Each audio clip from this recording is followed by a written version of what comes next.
Bismillahirrahmanirrahim. Assalamualaikum warahmatullahi wabarakatuh. Halo sahabat Mistizen semuanya.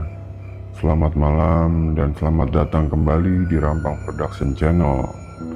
Malam ini saya akan menceritakan sebuah kisah tentang arwah Painah. Namun sebelum masuk ke ceritanya, saya mau ucapkan terima kasih banyak untuk yang sudah subscribe channel ini dan juga memberikan like-nya dan juga sudah memberikan komentar. Dan bagi yang belum, bisa diklik dulu tombol subscribe-nya, dinyalakan loncengnya agar tidak ketinggalan video-video kita yang terbaru. Dan juga bisa di-share video-videonya agar kita lebih semangat lagi ke depan dalam membuat video-video untuk menghibur Anda. Oke, tak usah berlama-lama, mari kita masuk ke dalam ceritanya. Kejadian ini terjadi beberapa tahun yang lalu, tepatnya pada malam Jumat Kliwon. Pada saat itu, sekitar jam 12.10 malam, saya sedang menonton acara favorit Masih Dunia Lain yang ditayangkan di sebuah stasiun TV swasta. Saya menonton acara uji nyali tersebut bersama kedua sepupu saya, Hendri dan Yanti.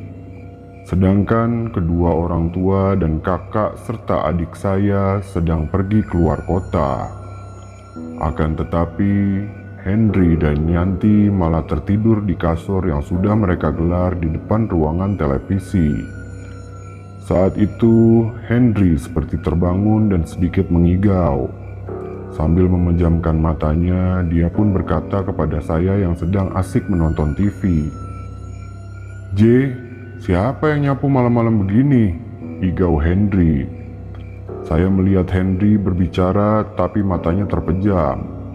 Saya tidak menghiraukannya karena saya pikir dia sedang mengigau atau mimpi. Setelah beberapa menit, dia kembali berbicara hal yang sama. Akan tetapi dengan keadaan mata terbuka dan dia terbangun. Secara spontan, saya menjawabnya, "Siapa yang nyapu, Sindri? Gak ada suara apa-apa kok. Lo ngigo ya?" Tidak lama setelah itu, Hendri kembali tertidur. Waktu berjalan seiring acara yang saya tonton pun sudah selesai. Karena acara TV selanjutnya kurang menarik, saya memutuskan untuk tidur bersama kedua sepupu saya di kasur yang sama yang memang muat untuk 3-4 orang. Saat mulai memejamkan mata, saya samar-samar mendengar suara orang sedang menimba air di sumur. Kebetulan tetangga saya memang memiliki kamar mandi dengan sumur yang ada di luarnya. Dan saya pikir, mungkin itu tetangga saya yang sedang ke WC untuk buang air. Setelah suara itu menghilang, beberapa menit setelahnya, keadaan sangatlah sunyi sepi. Sial, mata saya sulit terpejam karena saya minum kopi saat saya menonton tadi, sehingga membuat rasa kantuk saya menghilang.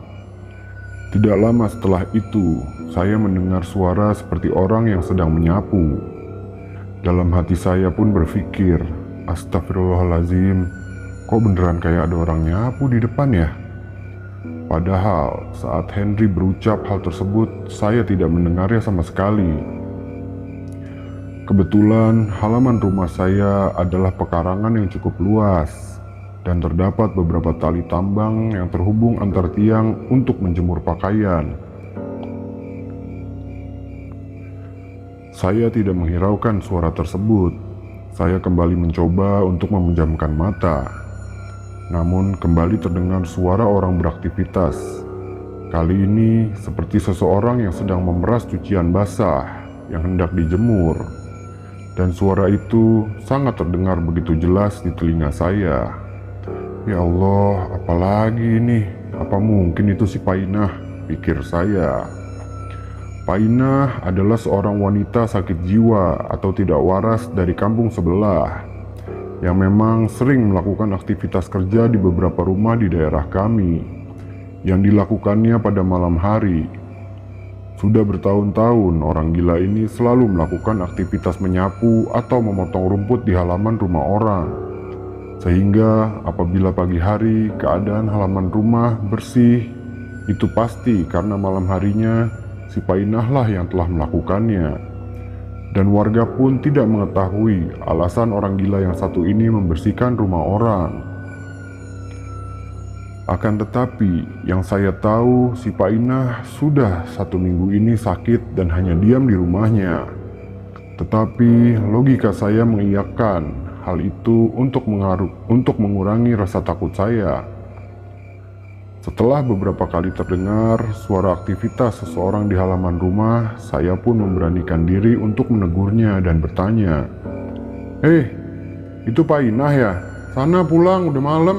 Jangan kerja malam-malam, ganggu orang tidur tahu." Tetapi yang ada hanya jawaban tertawa sesaat.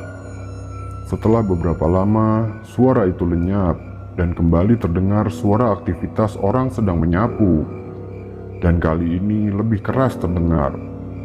Dengan rasa kesal karena saya terganggu dengan suara itu, saya membangunkan Henry untuk menemani saya melihat ke depan.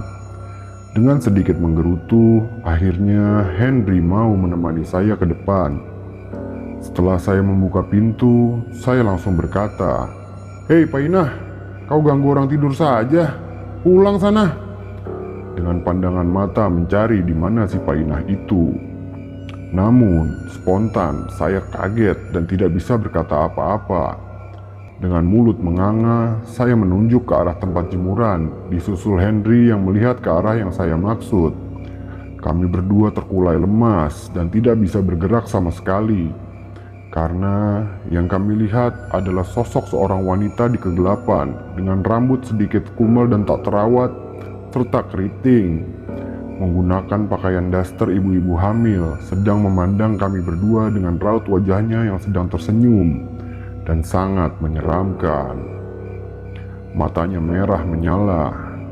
Tubuhnya memang terlihat jelas seperti manusia, akan tetapi keadaan tubuhnya yang bergerak ke kanan dan ke kiri seperti mengikuti arah angin dengan raut muka yang menyeramkan. Hal itulah yang membuat kami berdua sadar bahwa itu sepertinya bukan si Painah.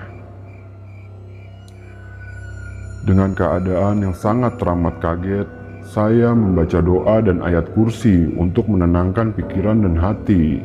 Perlahan, sosok tersebut menghilang seperti terbawa angin. Dan seketika kami berdua tersadar, kemudian cepat-cepat menutup pintu dan masuk ke dalam rumah. Lalu kami menutup muka kami dengan bantal tanpa ada sepatah kata pun antara saya dan Henry. Keadaan kami yang saat itu sedang terengah-engah membuat Yanti terbangun dan bertanya. Akan tetapi kami tidak menghiraukannya, sehingga kami akhirnya tidur kembali. Keesokan paginya, setelah kami bercerita kepada tetangga tentang kejadian semalam, barulah kami tahu bahwa Painah itu sudah 3 hari meninggal dunia. Dan malamnya yang kami lihat itu adalah benar arwah jin yang menyerupai si Painah, yang sedang beraktivitas layaknya Painah yang masih hidup. Konon si Painah meninggal karena sebelumnya sakit selama 1 minggu dan kondisi badannya tidak membaik. Setelah diketahui bahwa ia memakan daging sapi matang di pinggir di halaman rumah seorang warga yang telah diberi racun, yang sengaja diletakkan di situ untuk menjebak atau membunuh anjing liar yang suka memangsa ternak warga pada malam hari seperti kelinci, ayam, dan anak kambing. Kami sungguh sangat terkejut akan hal itu. Dan kejadian tersebut sampai sekarang masih menjadi misteri di kampung kami. Tapi alhamdulillah sampai saat ini arwah Painah sudah tenang di alam sana dan tidak pernah mengganggu kami lagi. Oke teman-teman, cukup sampai di sini dulu untuk cerita malam ini. Kurang lebihnya saya ucapkan maaf yang sebesar-besarnya. Wassalamualaikum warahmatullahi wabarakatuh.